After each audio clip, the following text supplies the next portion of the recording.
connu et reconnu du Coran. Il y avait le manuscrit de Topkapi d'Istanbul, de Turquie.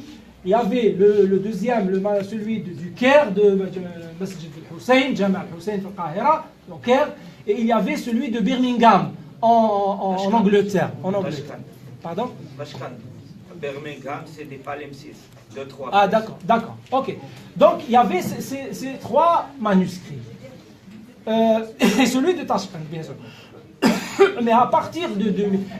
Et à savoir que les manuscrits que je viens de citer ne reviennent pas au 1er siècle. C'est des manuscrits qui ont été écrits bien après le 1er siècle. Mais à partir de 2010, on a retrouvé par hasard, par un pur hasard, parce qu'il y a le minaret d'une ancienne mosquée à Sanaa, au Yémen, qui s'est effondré. Et justement, on a trouvé ces manuscrits sous le minaret. Et c'est des manuscrits qui depuis 2010, ont été mis sous les mains des spécialistes allemands qui se trouvent être les plus qualifiés à travers le monde. C'est les Allemands qui sont les plus qualifiés à étudier les manuscrits du Coran depuis très longtemps. Et donc, ils sont sous l'étude actuellement en Allemagne. Mais jusqu'à maintenant, les résultats n'ont pas encore été... Pardon? Oui, bien sûr. Ils sont pas, je sais. C'est des manuscrits partiels, oui. Si j'ai posé cette question, parce qu'il y a une arrière-pensée. Quand je reviens à la version originale, j'ai dit, elle se trouve en Afghanistan, l'autre, ils l'ont trouvé en Iran, et malheureusement, ils l'ont brûlé. Bien sûr, vous avez dit quand même, les pouvoirs, ça ne les intéresse pas d'avoir la vraie version du Coran. Ah oui, mais donc, enfin... Ils sont allés jusqu'à partir du troisième califat, elle a été réécrite, et depuis ce jour, on ne cesse de la manipuler à des desseins politiques. Donc, si j'ai posé cette question,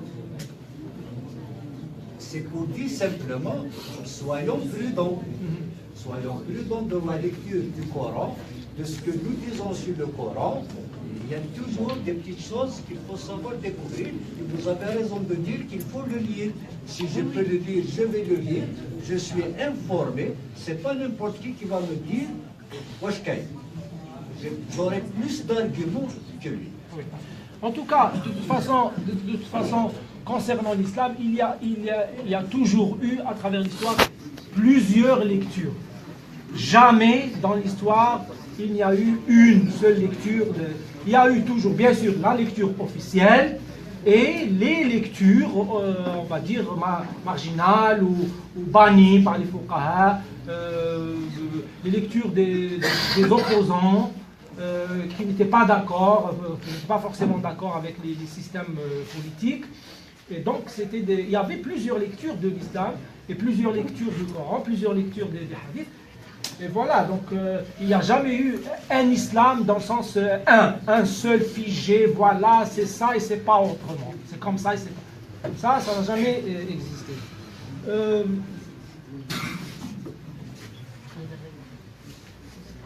Rapport entre d'abord, quelle religion pour quel islam pour quel... Moi, j'ai pas dit quelle religion. Le titre, c'est quel islam.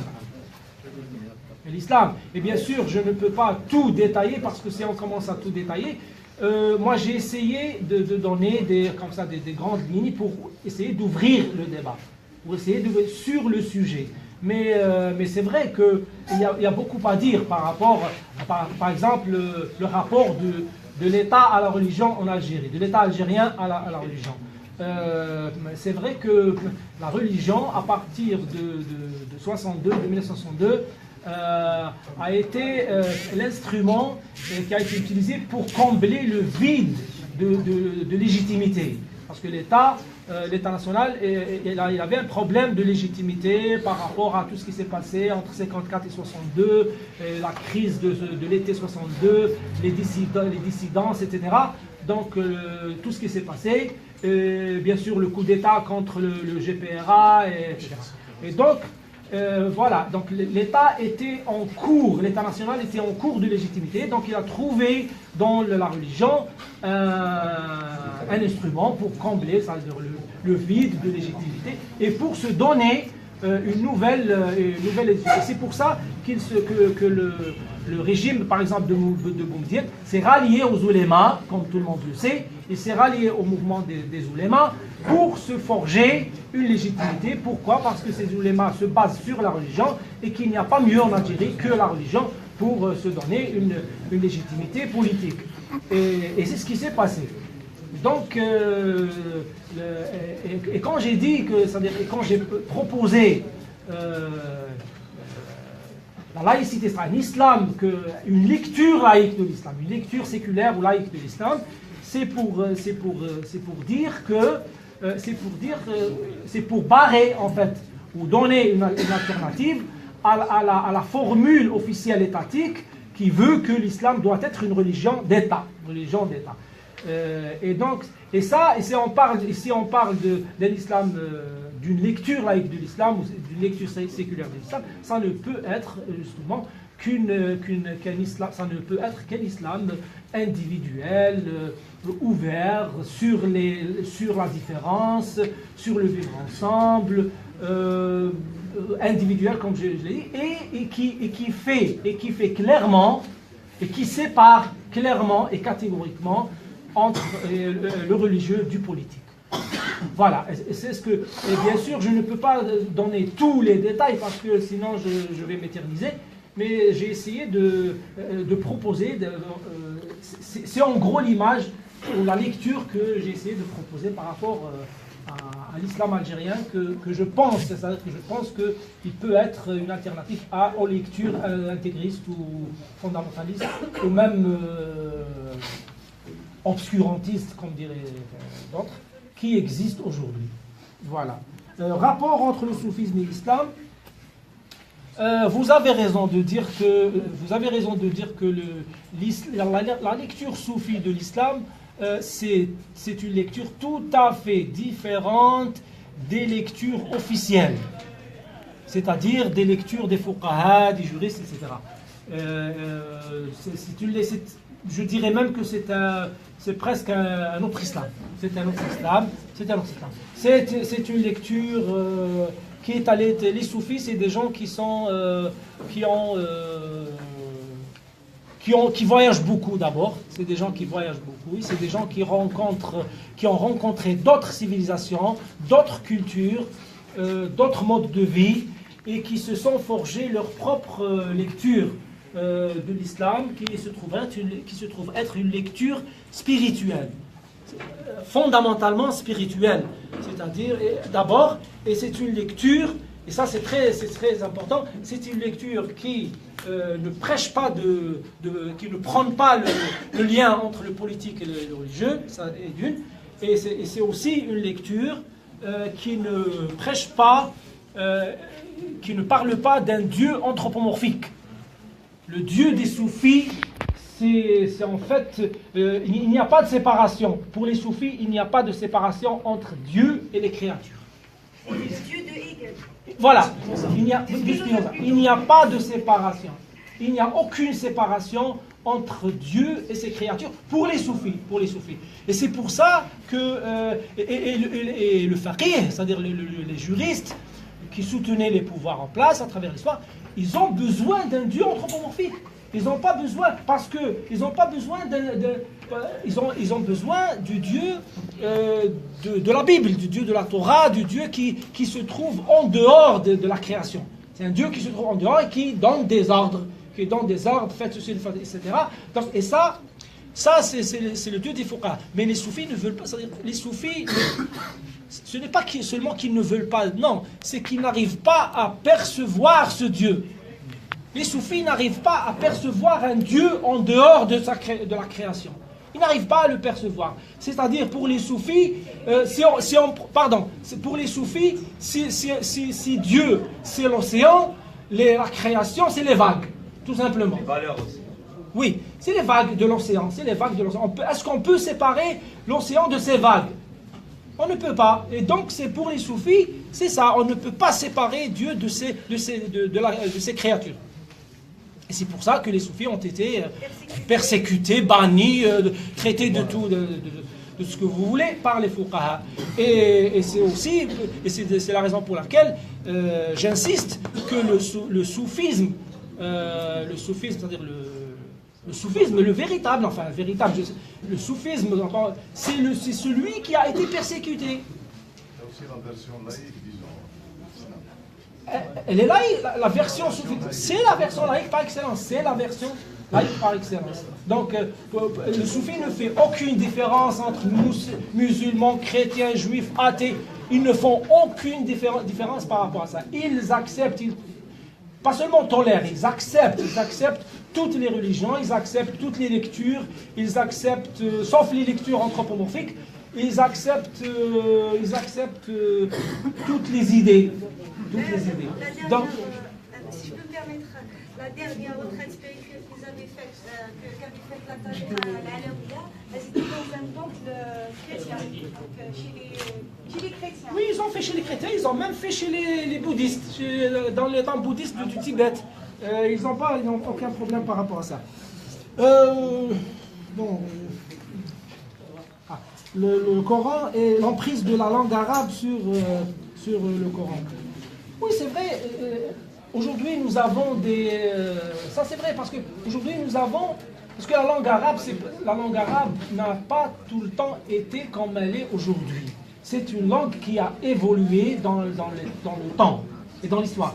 C'est une langue qui a évolué. Et même la langue arabe, c'est une langue qui provient des langues sémites plus anciennes. C'est une langue qui provient de l'araméen, c'est de l'hébraïque, du syriaque, etc. Donc l'aramia, l'syriania, l'hébraïa, et bien sûr, c'est une langue qui a, si on veut, qui a voyagé, qui a côtoyé d'autres langues, d'autres langages, beaucoup de patois. Et donc c'est normal qu'elle prenne des mots, des formes, etc. Donc c'est normal qu'on trouve l'empreinte d'autres langues, du syriaque, de l'araméen, etc., dans la langue arabe. Et deuxième point, c'est que il y a des historiens aujourd'hui qui nous disent que même le prophète a vécu une bonne partie de sa vie en Syrie, à Damas. Donc il a, et bien sûr on a dépassé la thèse qui veut que le prophète était illettré. Elle dit que c'est bon, c'est dépassé. Il n'était pas illettré. Il était lettré, il a vécu un bon moment en Syrie et il a côtoyé les premiers, enfin les chrétiens qui existaient en Mésopotamie, et il a sûrement pris connaissance des textes et des écritures qui existaient par rapport au christianisme, par rapport au judaïsme, etc., dans ces régions. Donc on n'est plus dans la thèse d'un prophète illettré. Non. On est très loin de cette thèse. Du moins pour moi, à mon avis, moi je suis loin de cette thèse. Je n'accepte pas parce que nous avons beaucoup d'indices qui réfutent et qui mettent en doute la recevabilité de la thèse du prophète illettré. Donc voilà. Donc, nous ne pouvons pas nous baser. Mais il faut dire une chose aussi, c'est que l'hégémonie de la langue arabe, c'est en fait la langue de Quraysh. C'est surtout la langue de Quraysh parce que vous avez plusieurs patois dans la langue arabe, mais c'est le patois de Quraysh qui a été retenu dans la compilation de Uthman. C'est le Ketbo Biloura Quraysh. Et c'est pour ça que. Et c'est vrai, dans ce cadre, c'est vrai qu'il y a une. Et d'ailleurs, au départ, quand la compilation de Uthman a été élaborée, il n'y avait pas de grammaire. Il n'y avait pas de grammaire, et c'est pour ça que nous retrouvons, par exemple, aujourd'hui, certains versets du Coran qui ne correspondent pas avec la grammaire, les règles grammaticales qui ont été élaborées bien après, à partir de l'an 30 ou 35. de légir. Et donc, par exemple, on retrouve Inna hadhani la sahirani yuridani. Inna hadhain, en principe, il dit Inna hadhaini. Parce que ism Inna mansoub. Mais hadi ism Inna mansoub, darhum ba'd. Il n'y avait pas de grammaire. Mais pourquoi? Parce que les gens écrivaient comme ils parlaient. Ils écrivaient c'est-à-dire, ils écrivaient le patois qu'ils avaient appris chez eux, à travers leur mère, etc., leur famille. Et donc, il n'y avait pas de... Chacun écrivait comme il savait écrire. Et c'est tout, dans son patois. Le Wahrani يكتب في اللهجة تاع الوهران, العنبي يكتب باللهجة تاع النبا, et puis le Kabyle يكتب en tamazight, etc. كل واحد يكتب باللهجة. Et c'est pour ça que... Et c'est vrai, là, كاين هذيك un peu l'hégémonie du patois de Quraysh, le de Quraysh. Ça existe. C'est-à-dire, à travers cette question, je voulais dire